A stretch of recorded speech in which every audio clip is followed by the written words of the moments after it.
All right. Moving on now to the next part of our program, wrapping up the day today. We're going to hear from one of our members, James Gaspard from Biochar now, who is going to tell you about what they are doing in the biochar world.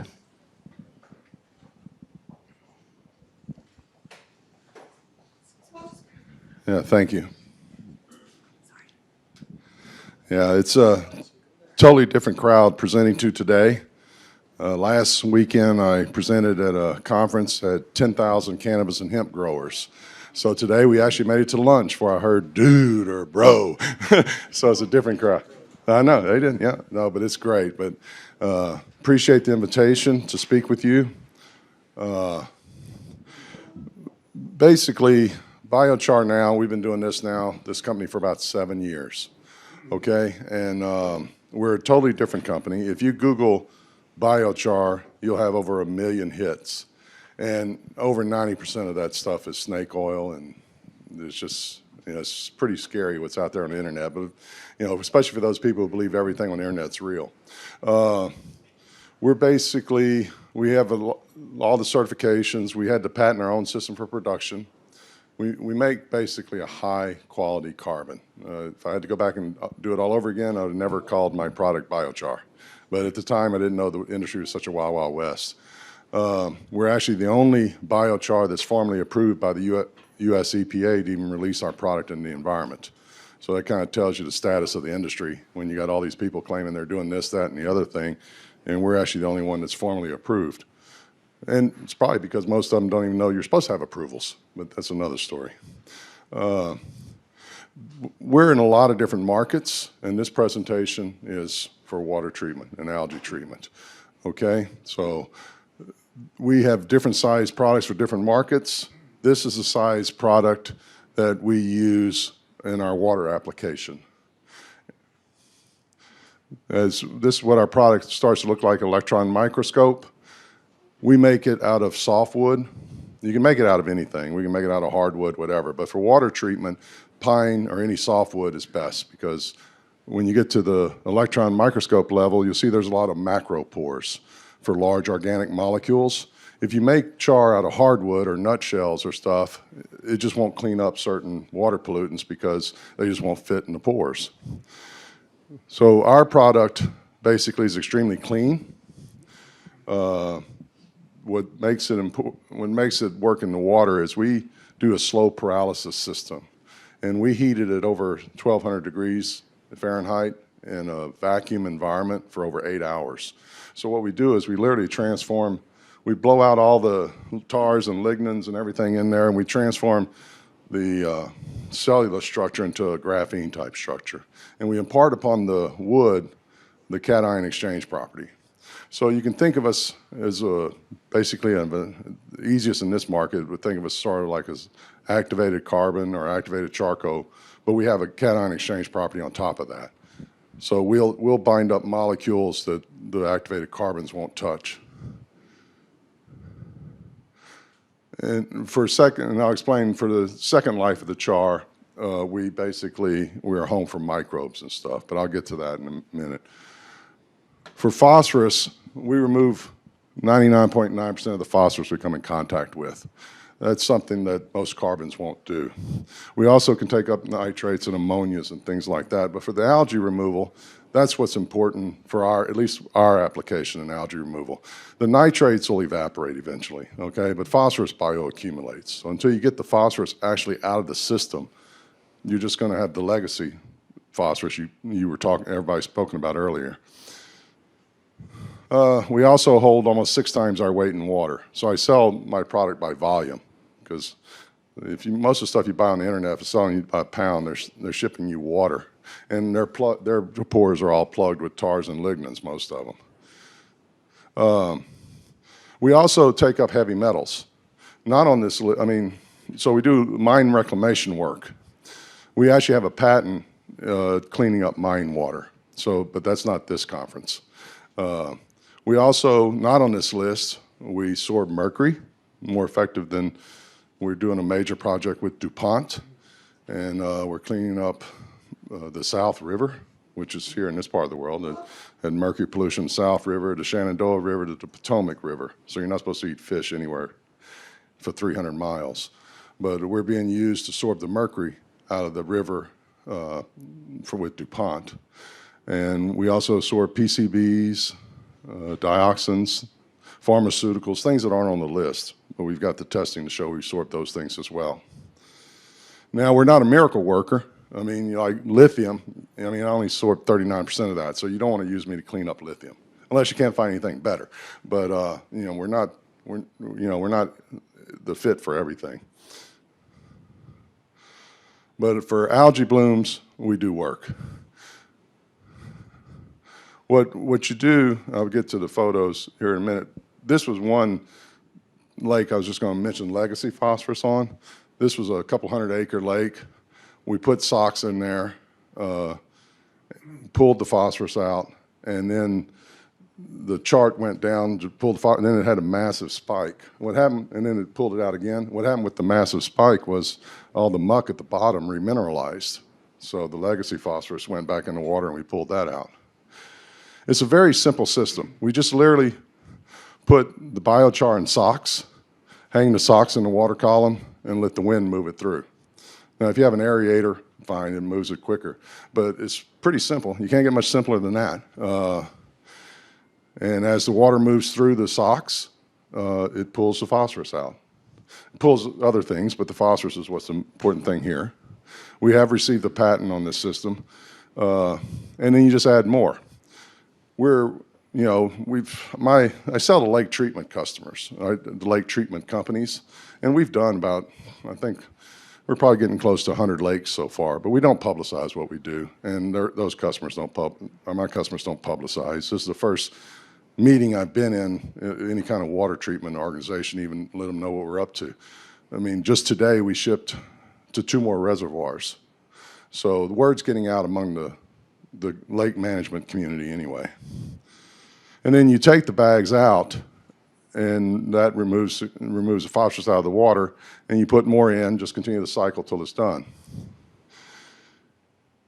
Like here's the dairy lagoon, cleared it up in 3 days.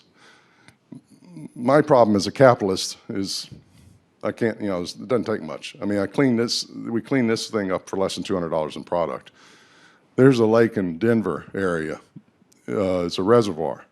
I suggested they put 5 times more of my product in it than they did, so he decided he put $700 worth of product in there and cleared up a blue-green algae bloom in 3 days. Completely cleared it up. What he did, the mountains were over here, so he just put socks here. Instead of putting socks throughout the lake, he just put socks there because the prevailing winds push it that way, and the water made it through the socks in a couple of days, and that was it. So you see how the layout was. It's a pretty simple thing. We just literally put our char in a flow-through mesh, just drop it in the water with the float, and you put a weight at the other end where it just suspends in the column. That's it. You can't get much more low-tech than that. And then you just go pull the socks back out, and once the algae bloom disappears, and you work your product back into the landscaping.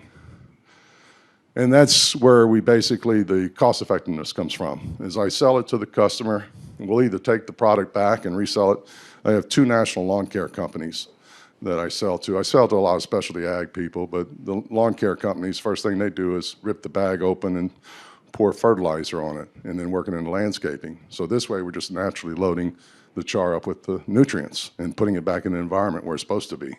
Now, we have studies that show our char will not rinse out any of the nutrients. So we've put hundreds of inches of filtration water through the char, and it won't leach the nutrients. The nutrients are attracted by the plant roots through the cation exchange property in the plants. So you literally just put the char out there. You could do reservoirs. I'm negotiating with some major cities in California. The idea being if they can put the bags out there, they can do a marketing program with their local people that can buy a bag. Once you pull it back out, put it in your garden, your home garden, and they can actually make money on cleaning up their mess. A couple of quick studies to show you the benefit on the secondary market. So the idea is you put it out, you pull it back, and what are you going to do with it? You can give it back to me and I'll sell it, or you sell it yourself. And the benefits of the char, this was a Cornell study done. Now I admit they did it in poor soil, so if you're going to spike the results of a study, pick the poorest, the worst result, the worst soils. They planted 3 plots of maize. One, no fertilizer, no biochar. It was a clay soil, had no nutrients in it, and was rinsed out every day. No crop. You add commercial fertilizer, it produced a crop. You put 10% biochar in the root zone to bind the nutrients in the water in the root zone. They realized an 880% yield over the fertilizer crop. So we're not doing anything special. We're just binding up the nutrients and holding it in the root zone and keeping it from washing through. This was a study done by Morton Arboretum on urban trees in Chicago. You can see the biochar. In this case, they just threw it on the ground. They didn't even bother to work it into the soil. And they just let the winos and the earthworms figure out a way to get it down. But, and as I said, we have 2 of the top 4 lawn care companies we sell to currently and provide their char nationally. This was a test that was done just uniquely done. Like, we actually suppress diseases. There's been a lot of papers written on how this is done. I don't believe any of them, but I think we just make the plants healthy enough we grow through the disease. Rice University thinks we scramble the microbial signals of the viruses and the bacteria where they won't attack the plant. But either way, you pull up those plants, the roots are still rotted away. We've done many large lakes. We're doing larger lakes. We're ready to step up to very, very, very large projects. We have the market on the other side for the char. So that's where we're at. We can literally clean up a Lake Okeechobee or something like that for pennies on the dollar, but given we're capitalists, we'll take what we can get. Got any questions? Yeah, we have time for a few questions. Mike's over there. You showed the removal efficiency for phosphorus. How effective is it with nitrate? Oh, I believe it was in the, let's go back, 60s or 70s. Well, it depends. The ammonia was 89.7, nitrates was 64.3. Thanks. Yeah. Yeah, but the nitrates, that'll eventually evaporate. That's what I'm told. Now, you guys have more science in this area than I do. Yeah.